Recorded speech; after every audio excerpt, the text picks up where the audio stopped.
యేసు ప్రభువును నమ్ముకుంటే విడుదల కలుగుతుంది, స్వస్థత కలుగుతుంది. మీ కుటుంబాలలో బంధకాలు ఉన్నా, ఇంకా సమస్యలు ఏమున్నా కానీ దేవుడు మిమ్మల్ని మీ కుటుంబాలను ఆశీర్వదించే దేవుడు.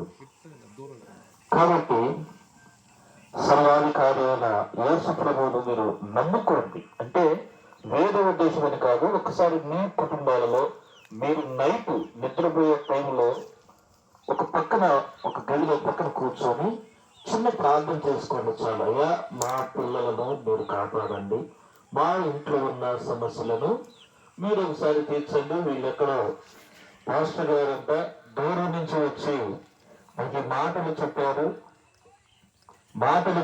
అందువలన మేము ఈ మాటలు విన్నాము, మీరు యేసు ప్రభు అంటే మా ఇంట్లో కార్యాలు చేస్తారంట అని పడుకునే ముందు ఒక చిన్న మాట అనుకొని పడుకోండి. దేవుడు ఖచ్చితంగా మీకు, మీ కుటుంబాలను రక్షించే దేవుడు. ఇంకా మీకు ఏ అవసరం ఉన్నా, ఒకవేళ మందిరానికి రావాలని ఆశ కలిగిన పెరుమాళపల్లి ప్రతిరోజు ప్రతి గంటకి వాక్యం చెప్పి టైం చెబుతూ ఉంటుంది. కాబట్టి మీరు వచ్చి ఆదివారం పూట కానీ మిగతా ఏ టైంలో కానీ మీకు అందుబాటులో సేవకులు ఉంటారు. ఇంకా బంగారుపాలెంలో మీకు తెలిసిన వాళ్ళు ఎవరున్నా సరే, పాస్టర్ ఐజక్ గారు ప్రాంతం వచ్చి SBI చర్చి దగ్గర మీ కుటుంబాల కొరకు మేము ప్రార్థన ఇప్పుడు చేస్తూనే ఉన్నాం. ఇంకా 10th క్లాస్ పిల్లల కొరకు మేము ప్రార్థన చేస్తూనే ఉన్నాం. ఎగ్జామ్ రాస్తున్న పిల్లల విషయంలో కూడా మీరు జాగ్రత్తగా చూసుకొని వాళ్ళని చక్కగా చదివించండి. ఎగ్జామ్ రావడానికి బలపరచండి పిల్లలను. మీ కొరకు, మీ కుటుంబాల కొరకు ప్రార్థన చేస్తాను. మీలో ఎవరికైనా సరే ఆశ కలిగి దేవుడు చేయాలి అనుకున్నట్లయితే నేను మీ కొరకు ప్రార్థన చేస్తాను. మీరు కళ్ళు మూసుకొని చివరిలో నాతో పాటు ఆమె నన్న మాట పలకండి చాలు. ప్రేమగల తండ్రి, పరిశుద్ధుడైన దేవుడానికి స్తోత్రమయ్యా. రాత్రికాల సమయంలో నాయన గ్రామంలో చేరి సువార్తను ప్రకటించే కృపనిచ్చారు. మరీ ప్రాముఖ్యంగా ఈ మాటలు చెప్పే భాగ్యాన్ని ఇచ్చారు. ఇక్కడున్న మీ బిడ్డలను మీ చేతులకు అప్పచెబుతున్నాను స్వామి. ఎంతమంది అయితే మీ మీద ఆశ కలిగి కుటుంబ సమస్యల ద్వారా బాధపడుతున్నారు, అయ్యా ఏదైనా కానీ మీ చేతులకు సమర్పిస్తున్నాను. ఆశ కలిగిన ప్రాణంలో తృప్తిపరిచే దేవుడు మీరు.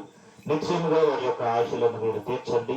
మీ బిడ్డలు ఆశపడుతున్న రీతిగా గొప్ప కార్యాలు వారి కుటుంబాలలో మీరు చేసి నమ్మిన ప్రతి బిడ్డను మీరు బలపరిచి ఆ కుటుంబాలను ఆశీర్వదించమని ప్రార్థిస్తూ, సేవకులను బట్టి మాతో పాటు వచ్చిన సన్ని బిడ్డలను బట్టి నిండు వందనాలు తెలియపరుస్తున్నాను. పరిచయ విషయంలో కృప చూపించి మీ కాపుదల భద్రత ఈ ప్రాంతం పైన నిలిపి ఉంచి మీరు అక్కడకు సిద్ధపరచమని యేసు నామమున అడిగి ప్రార్థించి వేడుకుంటున్నాను తండ్రి, ఆమేన్.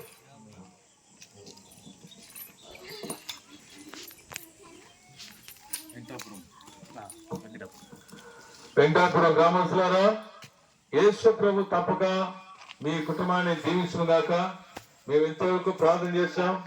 చిన్నారి బిడ్డలు చదువు కొరకు, అలాగనే కుటుంబంలో ఉన్న అత్త, మామ, కూతురు, కోడలు, కొడుకు, మనవడు, మనవరాలు అందరినీ ప్రభు దీవించాలని చెప్పి మేము ఈ రోజు కాకుండా ప్రతిరోజు ఈ ప్రేమాలపల్లి ఇక్కడ పక్కలో తోపులో ఆ చర్చి కట్టారు. ఆ చర్చిలో పాస్టర్ గారు ఉంటారు. ఆయన మీ కొరకు ప్రార్థన చేస్తుంటున్నారు. అలానే బంగారుపాలెంలో విజేత హై స్కూల్ ఎదురుగా మన చర్చ ఉంది. ఆడకు వచ్చి మేము అందరూ కొరకు ప్రతిరోజు, ప్రతి వారం, ప్రతి ఆదివారం అయితే ప్రతి గ్రామ ప్రజలు బాగుండాలయ్యా,